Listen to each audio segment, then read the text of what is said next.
Racing isn't easy, but experiencing it is. iRacing puts you in the driver's seat with the industry's leading sim racing game. Drive on laser scan replicas of the greatest racing circuits from around the world. Go head-to-head against other drivers chosen by skill-based matchmaking to ensure competitive racing at every level. Compete across all your favorite series. In officially licensed cars, engineered to deliver the most accurate driving experience possible.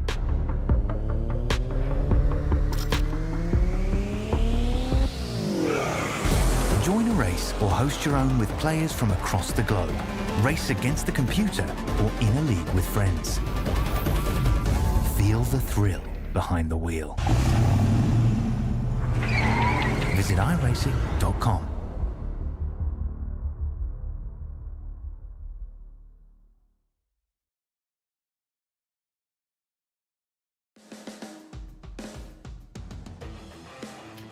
Well, there's an oval round later in the calendar, but this will race a lot like one. Ozicar Formula Ford at Watkins Glen International. Classic layout. No boot, no chicane, high-speed slipstreaming action for the Ozicar Formula Fords at Watkins Glen. And a lot of sprint racing to come up for us in 3 short blasts of action tonight. I'm David Haynes with Jason Fewens, Jay Kennedy here on Simspeed TV. Jason, I'm sure you're looking forward to this. It is going to be a big roll of the dice at a track with a lot of history. Yeah, Watkins Glen, big fan favourite for a lot of these drivers. I've got a love-hate relationship with this track myself, but there's a lot of drivers out there tonight that really will enjoy the racing that's going to be produced here tonight. Very fast-flowing, slipstreaming is going to be essential, making sure you've got a clean car. We are running without that little chicane at the dogleg at the end of the back straight, up in your top right-hand corner. So missing that inner loop. Very quick lap times here tonight. Only 7 corners, so very fast lap times, and the lap should tick by pretty quick.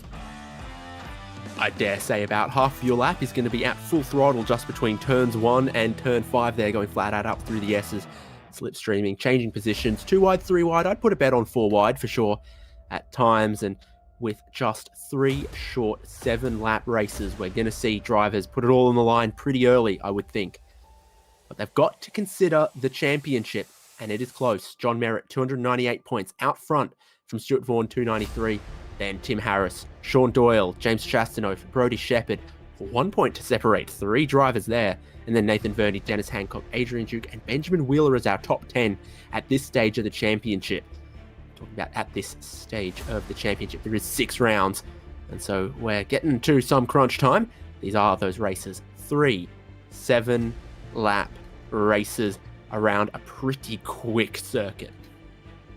Yeah, like we said, slipstreaming is going to be important here. There is some liberty with some of the track limits, so expect some of the drivers to go exploring for the fastest line. It may not necessarily be within the white lines on the track, but we'll see some pretty obscure lines as the race unfolds. And when they unfold, it's going to be from this grid formation. John Merritt and Stuart Vaughan on the front row. They're up top in the championship standings as well. We'll keep our eye on them tonight. James Chastanoff and Tim Harris on row number 2. And then Sean Doyle and Adrian Duke, 5th and 6th there. Brody Shepherd and Nathan Verney, 7th and 8th.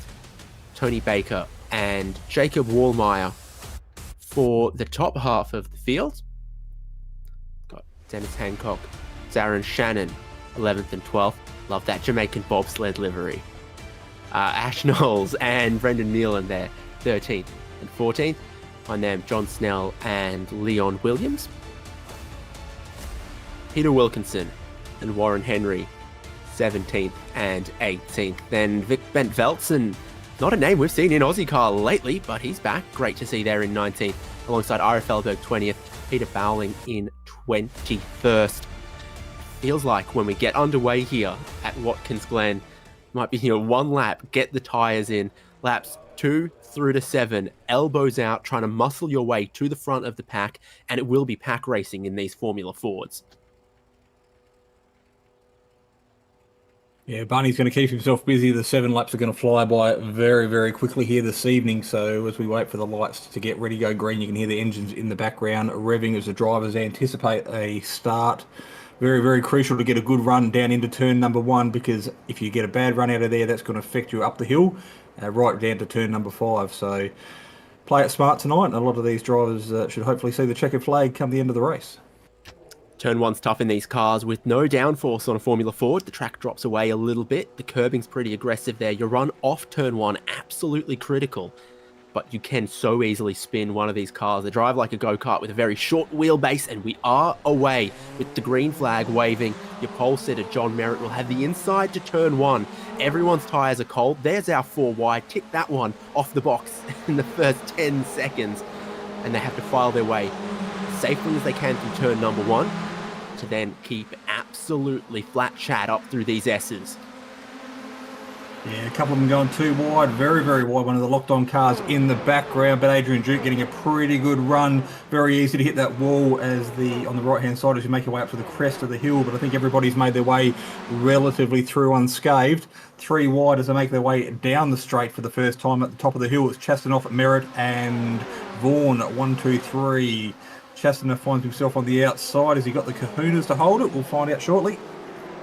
Outer loop is just slightly banked, and he's hoping on that to save him, but John Merritt with the inside line through there comes back to the race lead. Nathan Verney tangles in the background with one of the locked-on cars I didn't quite pick, and you get one more around there. So a little bit of chaos in the rear of the field. Warren Henry's also around there in the outer loop. Up front, James Chastanoff in the run from the outer loop towards the final corners. He's shot back through into the race lead. Merritt in second, Vaughan in third there. But you can see the pack begins to form as they get their speed up. The slipstream brings them all together as a pack, and they're side by side for second at the moment. Chastanoff's got the racing line that he wants. I think in these kind of cars, with the blast that it is from turn 1 up through the S's and around to the outer loop, I suspect you could come from 4th, 5th in the pack to lead by the end of this straight. Yeah, may not necessarily pay to lead early in the race. We had jump on board Brody Shepherd. We have a look backwards as they make their way up through the hill. You can see Adrian Duke in that slipstream doing his best to reel in that little gap to the cars ahead. But again, lap number 1, we are 3 wide. Positions have changed on the track, and we've got a Tim Harris in the background looking to make it 4 wide as well. So on the way in, it looks like you can carry a lot of speed. That's where Stuart Vaughan goes this time, but it seems up against the curb on the inside, gets a pretty good run off the corners. From third there, Chastanoff's a little boxed in, moves to the driver's right-hand side. Vaughan gets a run to look to the inside. Now we're 3 wide over the track access tunnel, and should be very, very quick through this corner here. And from the inside, Vaughan will go to the race lead.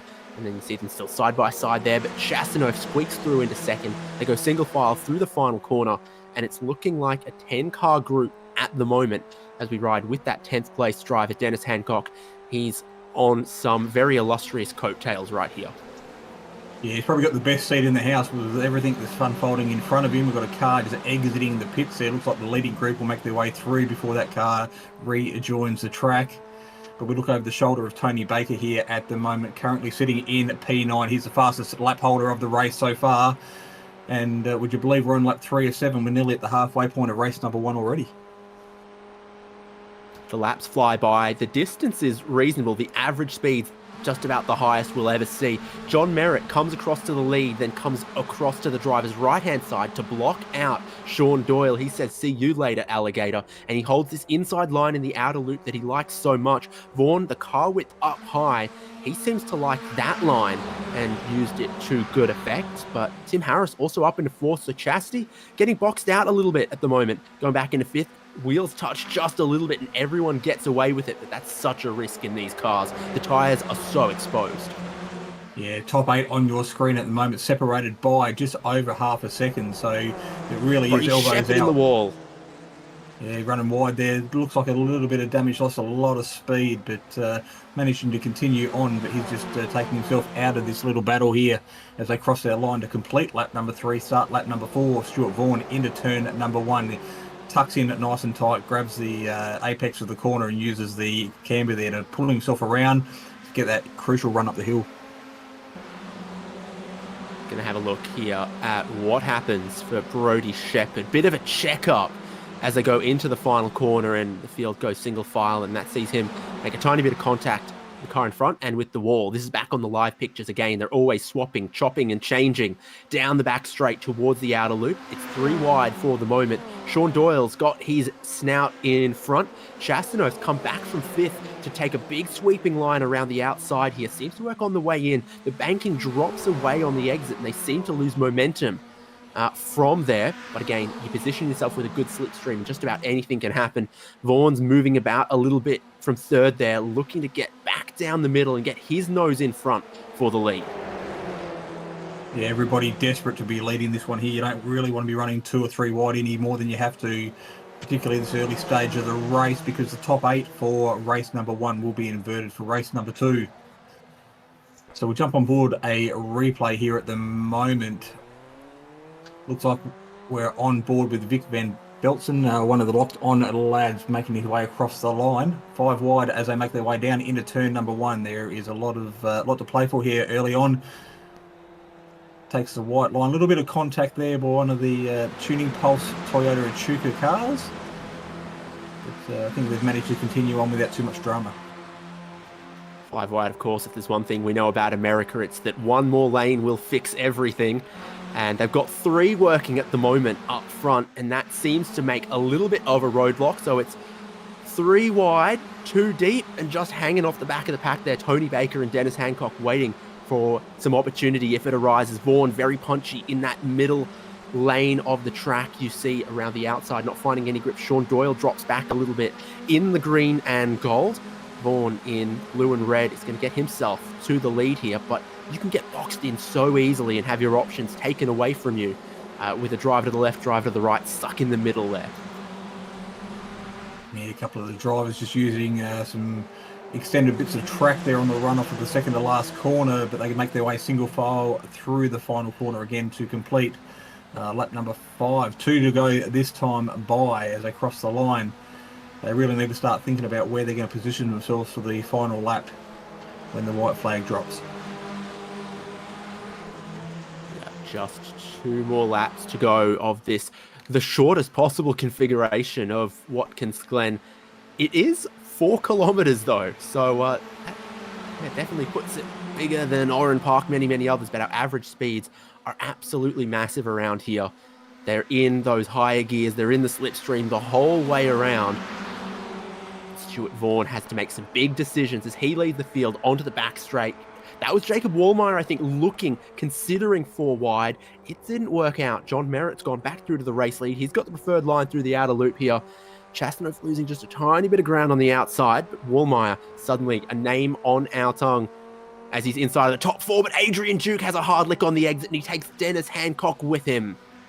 Yeah, Dennis, our fastest lap holder so far in race number 1 tonight, so you'll see him drop down the order quite rapidly.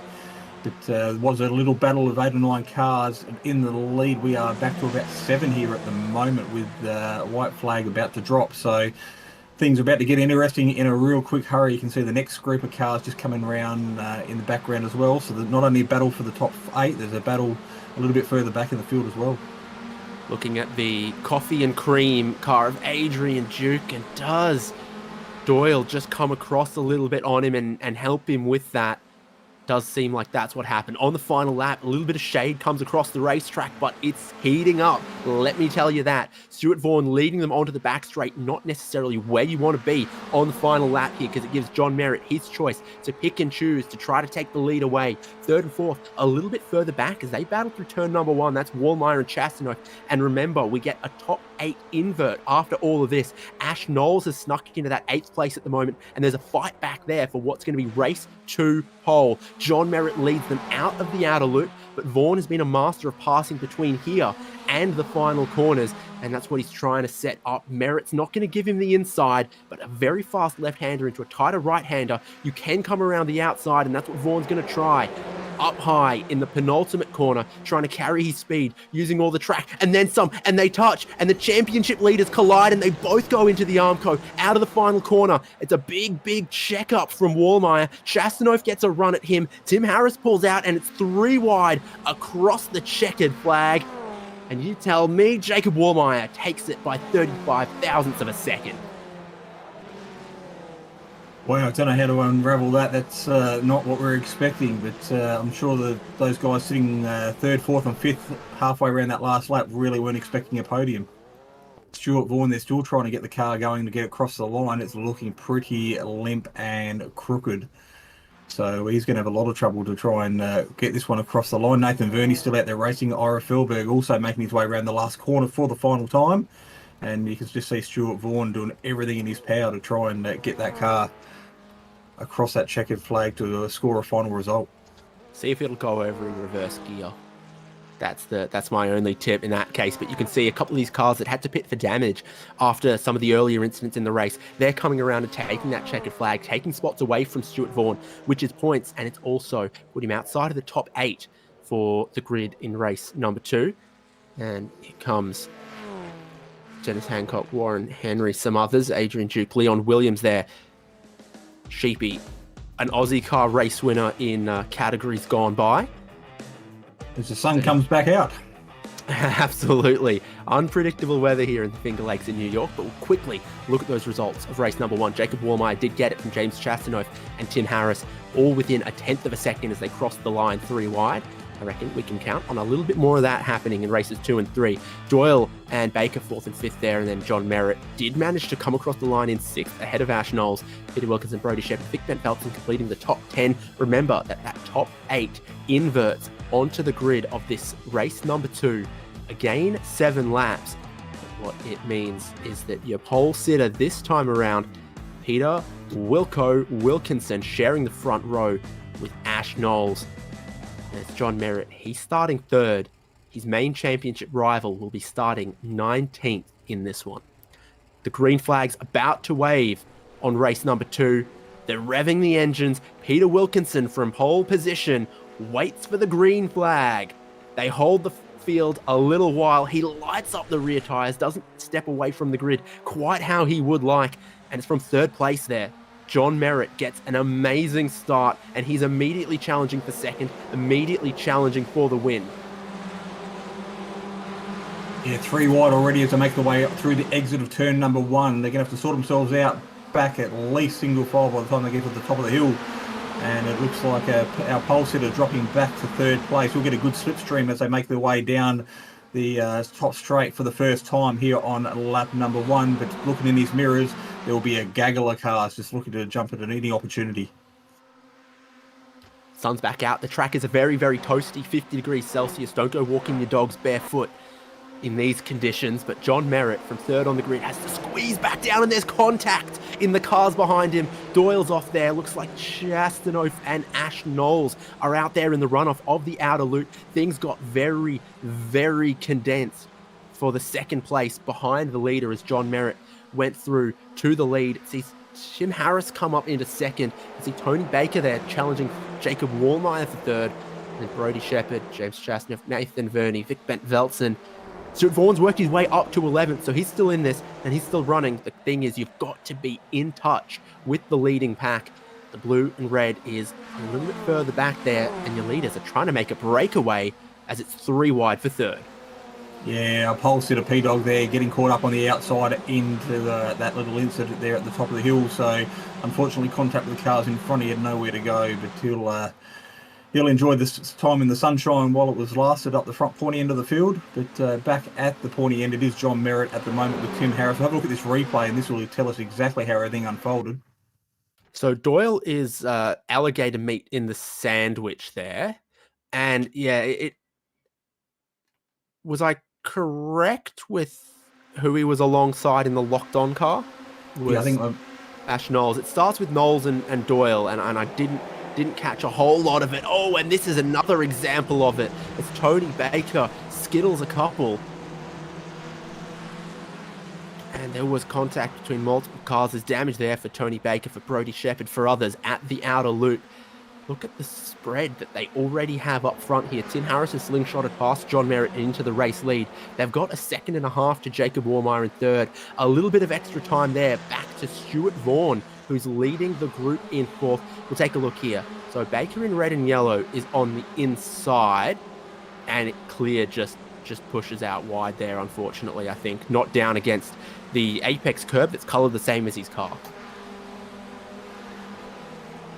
Yeah, back end just getting a little bit loose. Tyres were well and truly up to temperature, but the grip just wasn't there. But Stuart Vaughan currently up to P4. You can see on your standing on the left-hand side of the screen, up 16 positions after a horror start in race number 1. So he is looking to amend, and he will have his eyes forward, doing his best to try and catch that group in front. Jacob Wallmeyer, John Merritt, Tim Harris out in front at the moment. But Stuart Vaughan not having everything his own way. Got Darren Shannon and Adrian Duke making it 3 wide in the background, as you can also see, I think, as Dennis Hancock, they're having a bit of a look. If Vaughan's going to catch that next group, he needs these guys to work with him, which they're not doing at the moment. Adrian Duke goes into 4th as Vaughan was sandwiched between Duke and Shannon. We ride on board with Dennis Hancock, White Knuckle Racing, but that's definitely a Cool Runnings Jamaican bobsled tribute livery, which I am all about. I hope he kissed his lucky egg before race number 2. So Stuart Vaughan back in front of this little group, and you can see car number 67 there in the background as well. Warren Henry doing a really good job at the moment, but we look at the back of Stuart Vaughan as they cross the line. We are on lap 407, so past the halfway point again. Adrian Duke has the inside line down through here, but Stuart Vaughan's going to hold a wide line, not get the drive out of the corner he wants, and that's going to give a couple of cars behind just a sniff that they need to get in that draft as they tie themselves back up the hill. Chopping and changing as they will do in any of these packs here, and it's working out well for the race leaders. Warren Henry, he's watching, following in line, trying to build up his speed, and his speed is 220 kilometers an hour at the moment. He stays in the slipstream as the others fan out and begin to hit some air resistance, and he gains car lengths and car lengths and car lengths. There's a bit of a bump. Oh, and there's contact made there as well. Wheel to wheel sends Darren Shannon out into the grass. He's got no damage. He'll continue because he didn't hit the wall. Yeah, you don't win races with red wheels, but out in front you've got John Merritt, Tim Harris there making a bit of a break for it at the moment. Then it's a 1.8 second gap back to Jacob Wallmeyer. But the real battle at the moment is off the podium for 4, 5, 6, 7, 8 and 9. So this is a battle we focus on here at the moment. Stuart Vaughan just sitting on the outside. Adrian Duke got the run down the inside as they get ready to cross the line. This is pretty well a repeat of what we saw 1 lap ago.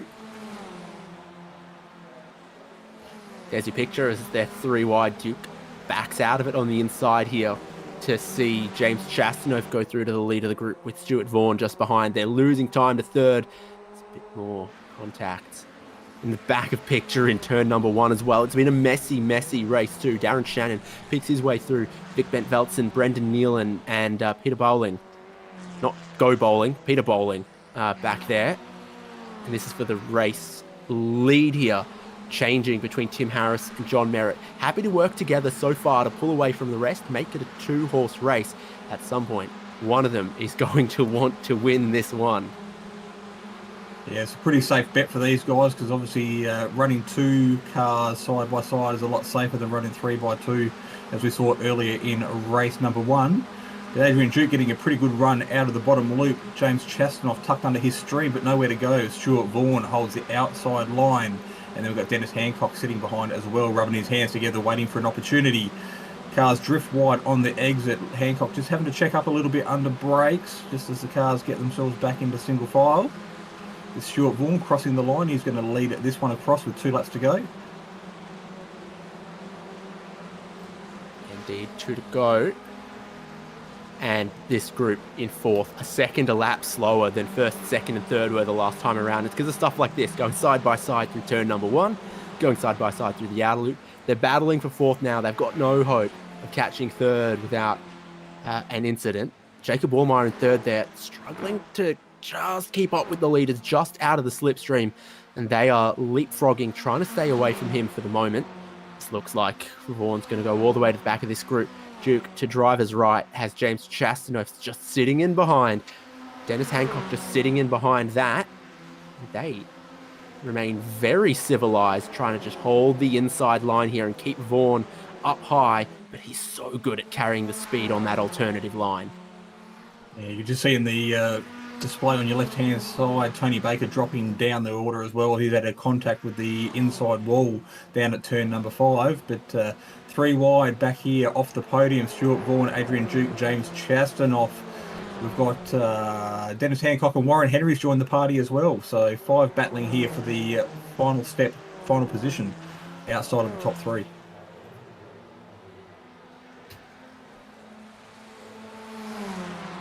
Yep.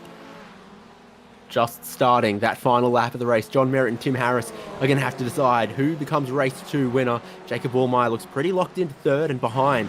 This is big for Stuart Vaughan. Lost some points to John Merritt in race number 1. Cannot afford another DNF here in race number 2 because this also then sets the grid into race number 3. It's starting so deep in the pack that's meant he couldn't stay with the leaders, and a tiny bit of lap traffic here for the leaders as well. Tim Harris is around the outside. John Merritt tries to pick that up, pick it off 3 wide on the way into the outer loop, and he will lead there, but we've seen the lead change out of this corner and towards the end of the lap before. It's just a duel, a sword fight. Pistols at high noon for Merritt and Harris to try to see who can take the race win here. It looks like Harris with his nose in front, but again around the outside, drops back. Merritt runs up high, tries to put him out of position. Can you maybe get a good run out of the final corner towards the checkered flag? Tim Harris will hope so. He'll try to pick up speed, but for the checkered flag, it'll come too early and save John Merritt and give him race number 2. Podium completed there. Stuart Vaughan has managed to outfox them in the group behind, and he does take that 4th place, despite how ferociously they wanted to stop him. Yeah, I'm sure hearts were pumping in that group outside of the podium, but there's a couple of cars still out on track, still yet to finish the race. You can see that's car number 32 there having a bit of trouble. Peter Bowling getting back up to speed after having a bit of a spin on the penultimate corner. The last corner there, as you see another car in the background making their way around. Plenty of smoke signals happening there as he finds himself sitting smack bang almost on the racing line there. So back end of the car turning around, not the way he wanted to end race number 2, but he will regather as we look over the top of the Jackie Stewart grandstand. Fantastic views up there of all the cars coming down the back straight, leading through to the final part of the circuit. That other billboard says Yancey's Chancy get fancy, I think. So I don't know what that means, but it sounds great. Looking at race 2 results, John Merritt, Tim Harris, Jacob Wallmeyer. It's the podium there to see how much time the group in 4th place ended up losing to the leaders as they battled extensively all the way to the checkered flag. Stuart Vaughan came out ahead of the rest, which is James Chastonoff, Adrian Duke, Warren Henry, Dennis Hancock, Nathan Verney, and Leon Williams. And then John Snell, Darren Shannon, Brendan Nealon, Ira Felberg, Vic Bent-Veltzen, Peter Bowling, Sean Doyle, Peter Wilkinson, Ash Knowles, Brody Shepherd, and Tony Baker in 21st. The chaos calms down for a minute or two as race number 3 is 4 minutes away and promises to deliver a 3rd course of what we've already seen. And for Ozicar Formula Ford, we've got to say thank you to their sponsors and supporters. Sim Racing Leagues, Locked On Lads, and Prestige Trophy Badge and Engraving, and in cooperation with the No Social Hate campaign. Stick with us here on Simspeed because we are not far away from the final dose of Watkins Glen Formula Ford madness.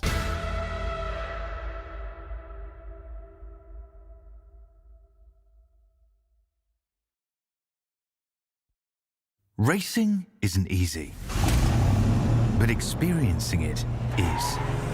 iRacing puts you in the driver's seat with the industry's leading sim racing game.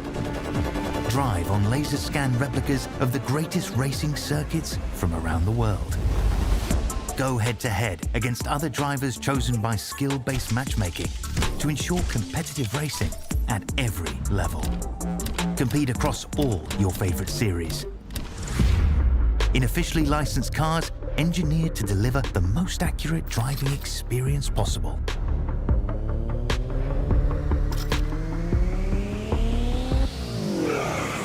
Join a race or host your own with players from across the globe. Race against the computer or in a league with friends. Feel the thrill behind the wheel.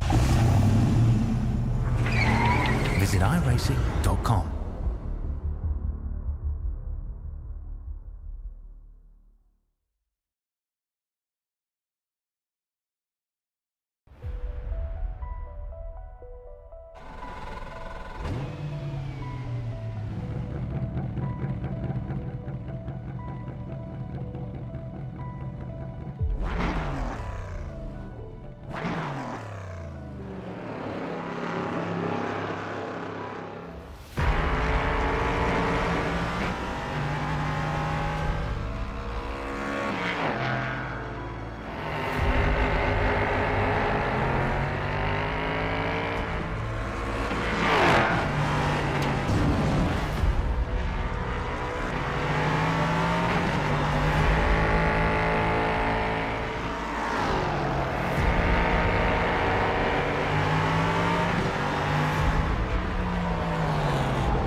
A minute away from getting the final of 3 races underway for Ozicar Formula Ford.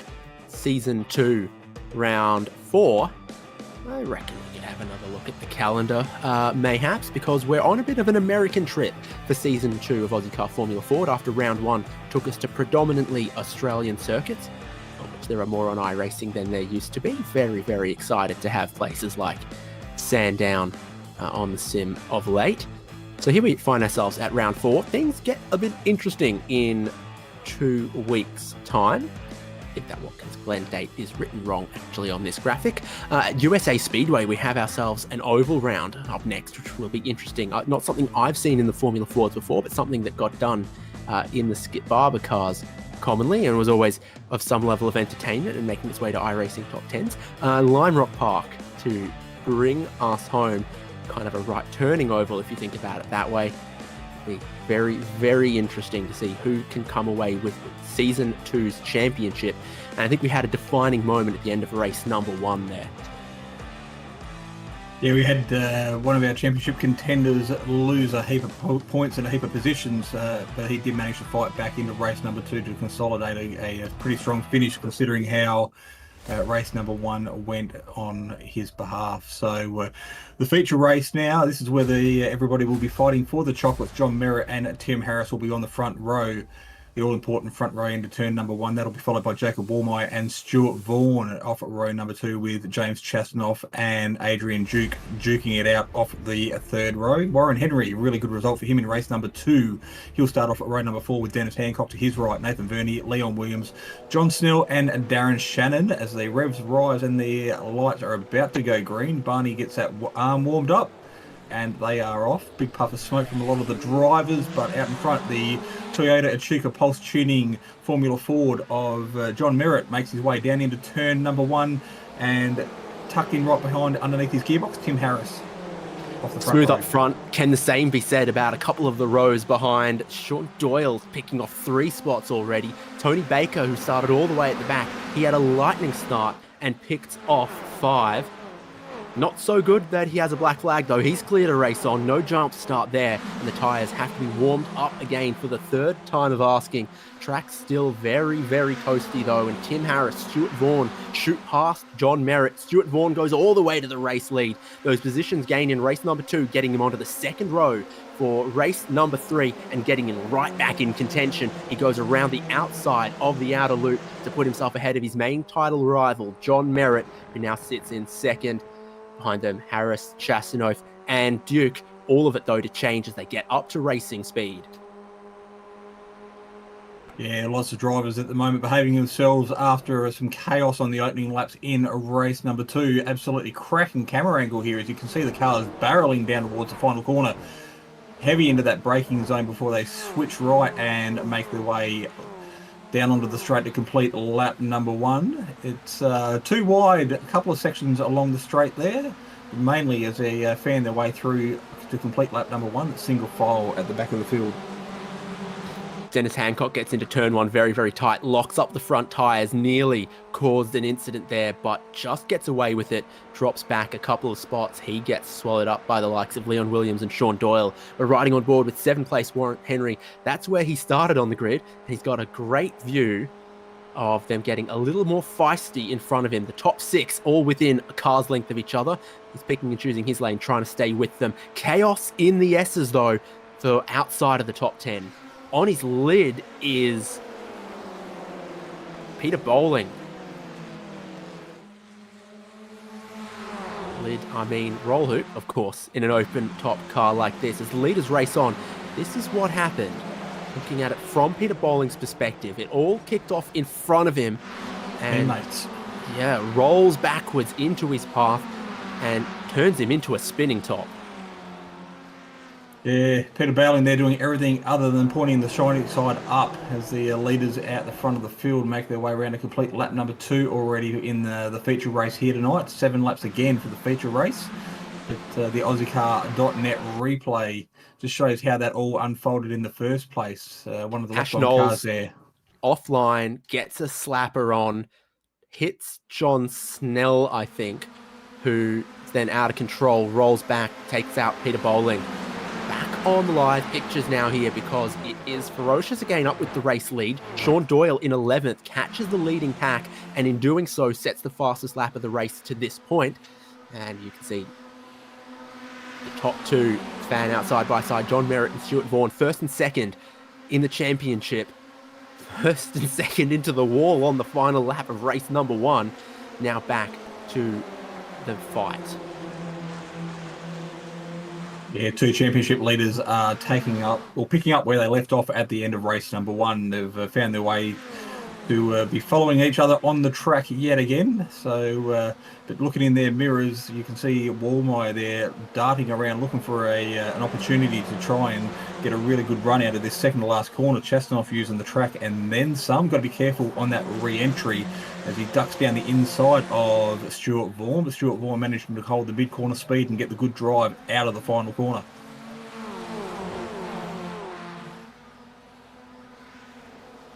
So just a couple of quick laps to go. You're trying to position yourself inside of this leading pack. Probably top 5 if you're going to challenge for the win. Don't necessarily need to lead going on to that final lap. In fact, I'd suggest it's probably preferable not to. It looks like 2nd place off the outer loop is a good place to be if you're hoping to take a race win. Here is Sean Doyle. Picked up a new livery a couple of rounds into the season. And just as he crossed the finish line, took the fastest lapper of the race in P number 10. So using the slipstream of the train in front of him to full effect. So I'm sure his number 1 supporter out there will be jumping out of his skin, celebrating the fact that he's holding the fastest lap at the moment and is at the back of this leading group. So he'll be looking for an opportunity to make his way through in the dying laps, which are coming around pretty quick. We've only got 3 laps to go as we cross the line in 2 corners time. 1.5 seconds of your time would cover from the leader back to 10th place right now. You don't need to race at 300 kilometers an hour to have exciting racing. I dare say at 220, racing this close is just as much, if not more, adrenaline. Duke has a poor run off the final corner there in that coffee car, which gets my heart pumping as well.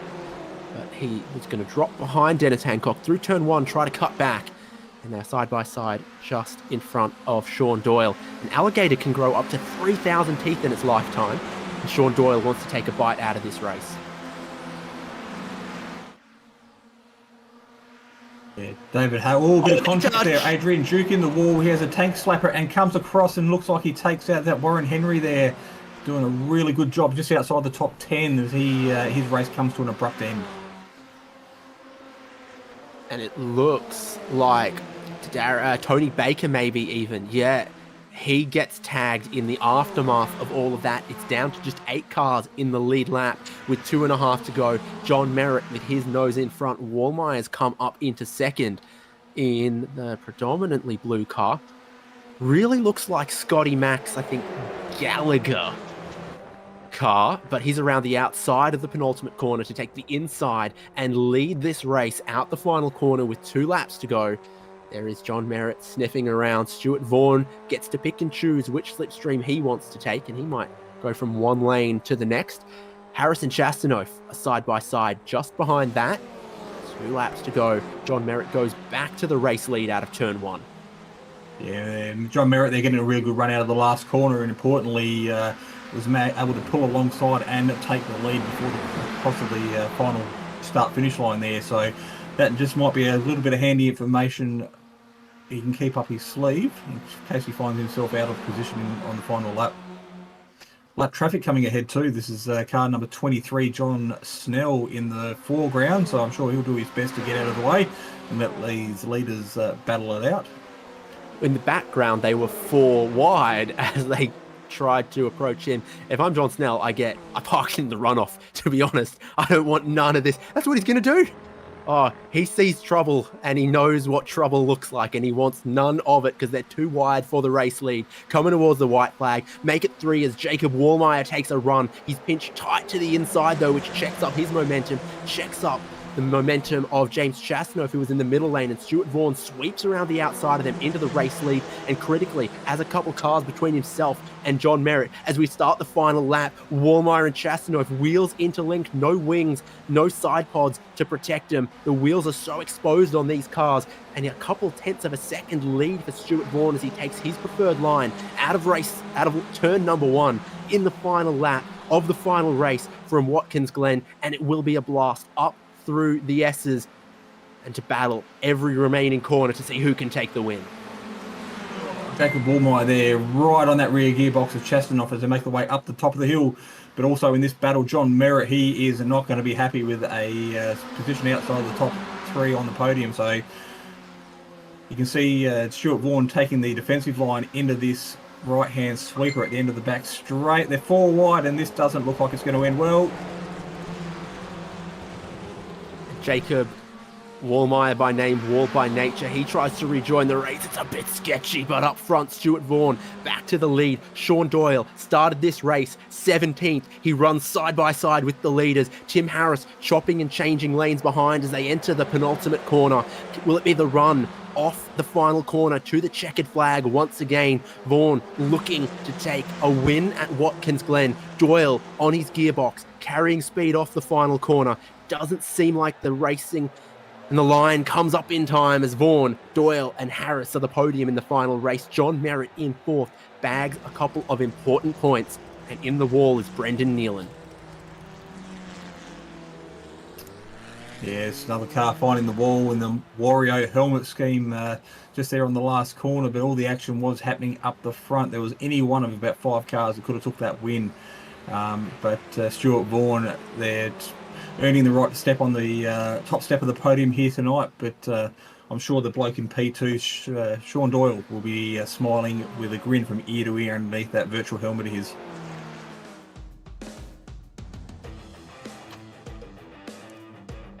Three race winners from 3 races: Jacob Wallmeyer, John Merritt and Stuart Vaughan taking race number 3 again at this high-speed circuit in the Formula Fords. The slipstream's so effective that the numbers are always very small when we look at these race results.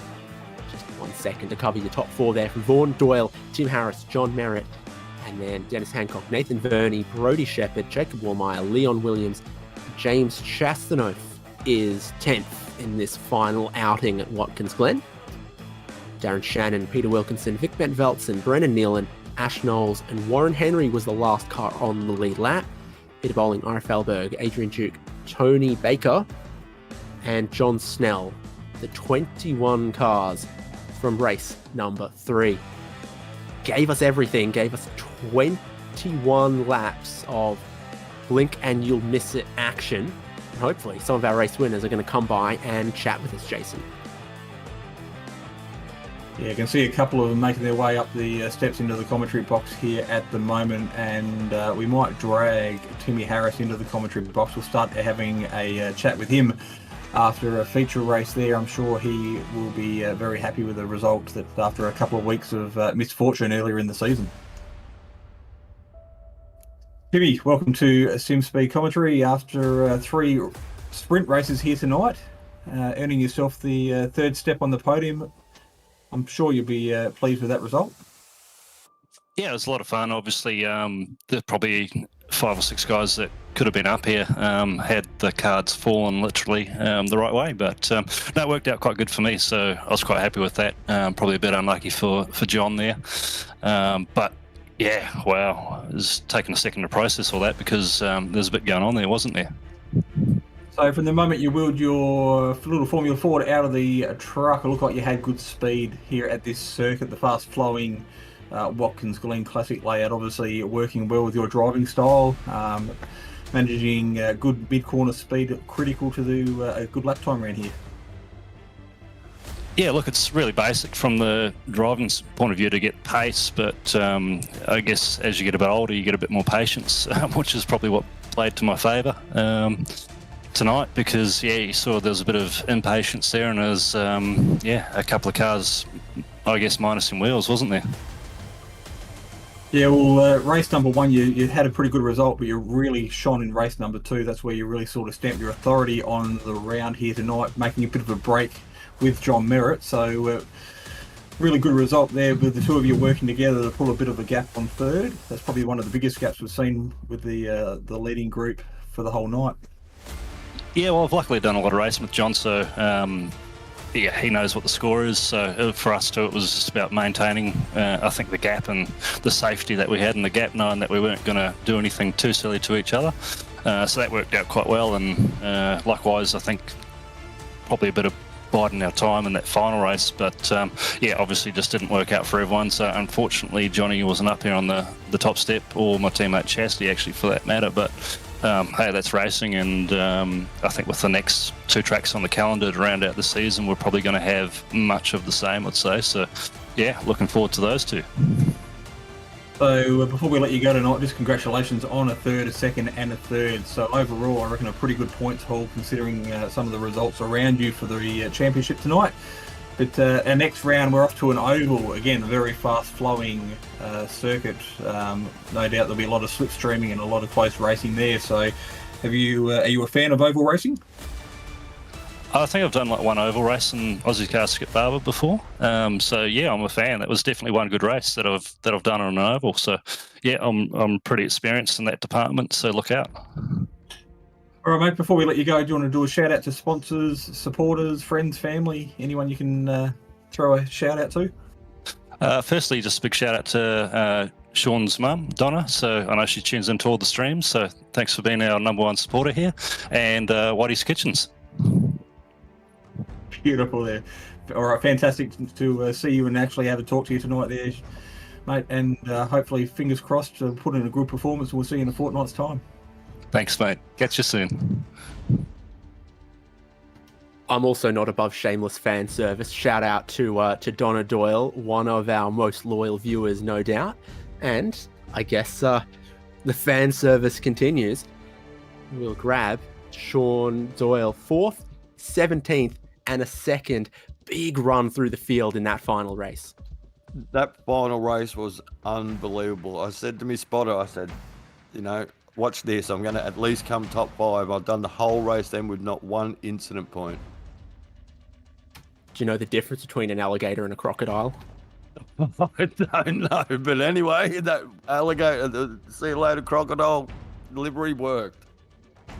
Now, I believe shark skin might give you that couple of extra kilometers an hour in the toe. Not sure anyone talks about the aerodynamic problems or advantages of gator skin, but Yeah. Certainly, I mean, it was 21 ferocious laps in this style of racing. Oh, it was great fun. I spew in the second race. I had a little touch up and got taken out, but it paid off in the third race. Yeah, absolutely. We got just a couple of rounds left. Now, I know you've been a long time Aussie car competitor. Got a little bit of experience with the cars on ovals that maybe aren't quite for ovals. Looking forward to USA International.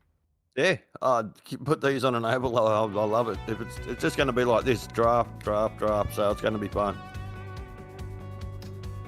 And the 3-race format here, 3 very quick races. How's the tyre temperature go with that? Because it seems like you guys are a little sketchy on the first lap. Well, the first lap of the race was a large chunk of the racing tonight. Yeah, I think the first lap, everyone's a bit cautious. and then once the tyres come up, that's when you start to see people going 2-3 wide, and it makes for great viewing. And also a super toasty track temperature for all of the races. Not a great deal of, change of conditions, but do you notice how slick it is in that kind of condition? Does that come through behind the wheel? I didn't really notice it. All I thought was just get your head down and go. Well, it worked out for you in race 1. It worked out for you in race 3. Race 2, not quite your bag in the end, but it'll always go like that sometimes. Exactly. Well done. Congrats. And you've got a big fan watching, I'm sure, that you should probably shout out. Yeah, good. Mum, g'day, I love you, you know that. And I'd also like to thank Scott Harvey, my spotter tonight, Babilion Motorsport, White Knuckle Sim Racing, IBD Vinyl Co, Provoked Apparel, and that's it. And all you guys for joining in, and you guys for hosting it. It's bloody great, unreal. Awesome, Sean. Look forward to see you in 2 weeks for more Ozicar Formula Ford, hopefully. Thank you very much, gents. I'll be there. Great character. We've got one more, Jason. We're going to grab Stuart Vaughan for Jason. Yeah, a couple of happy podium sitters there, but on top of the podium tonight, bit of an up and down night, a 19th in race number 1, and then it was race 2 and race 3 was all about redemption. And welcome to the comment box, Stuart Vaughan. Yeah, it was pretty intense out there, and probably if it was anyone else but John leading that final race in the final corner, I would have backed out of it. But yeah, a bit unfortunate to make contact. I actually didn't realise he was mid-track. Normally you sort of come over to the left a bit, and I just couldn't see him on my screens. And then, yeah, by the time I saw him, it was too late. So my fault, but luckily it didn't impede him too much. Now, well, some of the racing tonight, and that's what we enjoy about the Ozicar Formula Ford here, is the good close racing, the open wheels. They are susceptible to a little bit of contact every now and then, and it's all swings and roundabouts, and we know that all the drivers within the fields here tonight are all here for the right reason, and they're all out to put on a good show. But yeah, unfortunate contact there at the end of race number 1, but what a drive in race number 2 to fight from away from the back of the field. I think you're up to about P6 by about lap 2. Yeah, I think I was getting a bit lucky with some of the guys having incidents. I know I passed a few on the first lap, but yeah, I wasn't really watching what was going on. I was just trying to avoid all the carnage because I couldn't afford another bad one, that's for sure. But yeah, this series puts on a pretty fantastic race each week, and these sort of tracks, and obviously next week at the Oval is going to be much of the same, I think. But you don't know who's going to win. No, well, really tonight we had 3 different race winners across 3 different races, and that was a real testament to just how close the racing is here tonight. A lot of the on-track action was 3 and 4 wide throughout the course of the night. Obviously feeling pretty comfortable with the drivers around you to be pulling those kind of moves off. Yeah, that's the thing. When you spend a couple of seasons with the guys, you sort of get to know them a little bit and know that they're not going to do a completely stupid move. But sometimes when it's 3 or 4 wide, you just want to close your eyes because you don't really want to know what's going to happen by the end of the corner. Well, it made for some spectacular viewing here on Simspeed TV, and of course all the pilots of the Formula Fords here tonight putting on an absolute stellar job. But again, congratulations on a good result. Just another step forward in your championship campaign, but we do have 2 rounds to go. Of course, we are off to the USA Speedway for a contingency of left-hand turns in a fortnight's time, and then it's going to be just as critical again at Lime Rock to wrap up the season in another 4 weeks' time. Yeah, thanks, boys. Hope we kept you busy tonight. But yeah, thanks again. All right, do you want to do a shout out before we let you go tonight after an up and down night? Yeah, I don't know who's watching tonight, but if any friends and family are watching, thanks for supporting me, and apologies for race 1, but we'll come back next week and get them again. Good attitude to have. All right, man. Stuart Vaughan there, our feature race winner tonight. After an early incident in race number 1, but he fought back with some good points towards his championship campaign towards the end of the evening. Well, in 2 weeks' time, we stay on the US East Coast, but we head south to USA International Speedway, formerly in Lakeland, Florida. It'll be one 50-minute race. The strategy, I think, will come into that race a lot more than these 3 sprint races we just saw at Watkins Glen, which were all about picking and timing and choosing your runs. Great to have a little bit of that variety to the championship as we head towards the end of the season with just 2 more rounds to go. You'll see them all live here on Simspeed TV in 2 weeks' time at USA. And of course, thanks to the series sponsors as well, Prestige Trophy Badge and Engraving, Sim Racing Leagues, help me out, Locked On Lads, and No Social Hate. So that's everyone who helps make Ozicar Formula Ford Series possible and helps make the broadcast possible as well. Thank you to Jason Fewens and Jay Kennedy joining me tonight. I've been David Haynes, and we'll see you in 2 weeks' time for round 5 of Ozicar Formula Ford. Racing isn't easy, but experiencing it is. iRacing puts you in the driver's seat with the industry's leading sim racing game. Drive on laser scan replicas of the greatest racing circuits from around the world. Go head-to-head against other drivers chosen by skill-based matchmaking to ensure competitive racing at every level.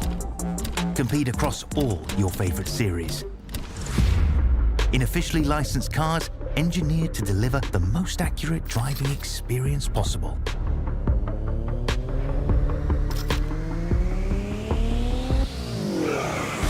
Join a race or host your own with players from across the globe. Race against the computer or in a league with friends. Feel the thrill behind the wheel. Visit iRacing.com.